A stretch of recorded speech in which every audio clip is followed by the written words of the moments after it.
maamulka degmada marka ay xarunta gobolka Shabeellada Hoose ayaa maanta kulan la qaatay ganacsatada degmada marka ay xarunta gobolka Shabeellada Hoose kulankan oo ahaa mid uu shir gudoominayay gudoomiyaha degmada marka ahna duqa degmada mudane Cabdullaahi Cali Axmed Waafow ayaa waxaa loogu hadlayay arrimo dhowr ah oo ay ka mid yihiin sidii loo soo celin lahaa bilicda magaalada marka ay xarunta gobolka Shabeellada Hoose intii uu socday kulanka ayaa waxaa diiradda lagu saaray sidii ganacsatada ay kaalin muhiim leh kaga qaadan lahaayeen dib u soo celinta bilicda saldhigga booliiska degmada marka kaas oo uu ka muuqdo burbur aad u xoogan markii uu soo idlaaday kulanka ayaa waxaa warbaahinta dowlad goboleedka Koonfur Galbeed la hadlay gudoomiyaha degmada marka ahna duqa degmada mudane Cabdullaahi Cali Axmed Waafow waxaan rabaa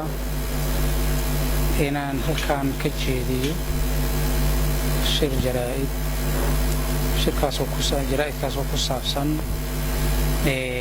waxyaabihii maanta aan maaragtay ganacsatada degmada marka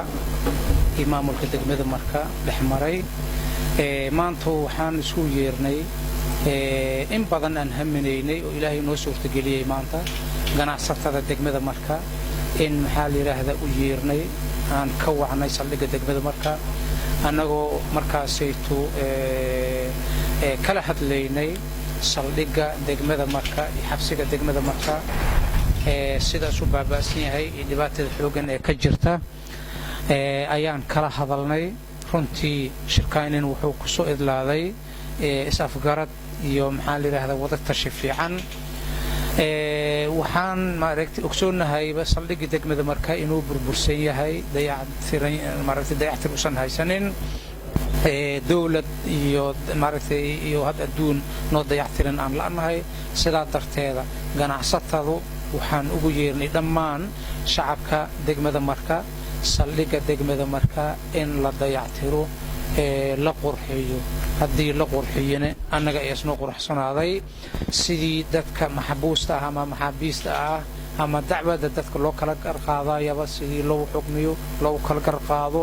maxaabiistina maaragtay ay helaan meel ay jiifsadaan iyo meel ay ku masuuleystaan sidaa ayaa maaragtay shirkaan jaraa'id ku saabsanaa run ahaantiina si wanaagsan ayuu noogu soo dhammaaday insha Allah waxaan rajaynaynaa inaan guda gali doono waqti dhow waxaan rabaa inaan ugu faa'iideysto shirkayga jaraa'id dhammaan dawladaha ama dawladda federaalka iyo dawladda Koonfur Galbeedba arrintaasayto ayagana inay ka qaataan qaybtooda sidoo kale waxaan rabaa booliiska madaxda booliiska Soomaaliyeed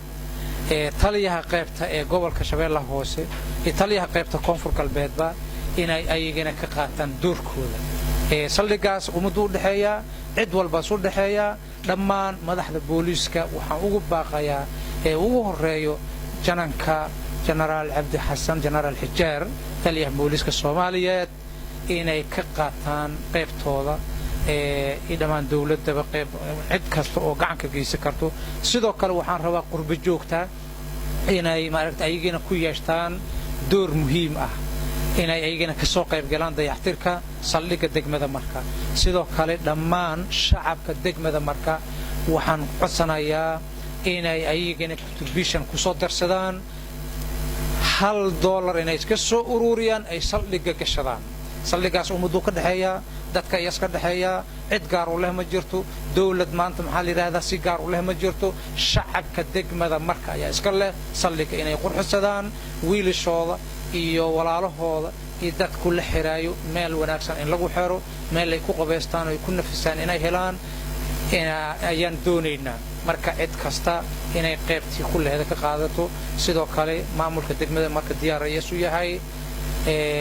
in iska qaato doorkiisa cid kasta inay u istaagto saldhiggaasayto dayactirkiisa iyo qurxintiisa iyo horumarintiisa in laga wada shaqeeyo ayaan codsanayaa insha Allah Waismoomin Xasan Awees okay raadiyaha iyo telefishinka dowlad goboleedka Koonfur Galbeed magaalada Marka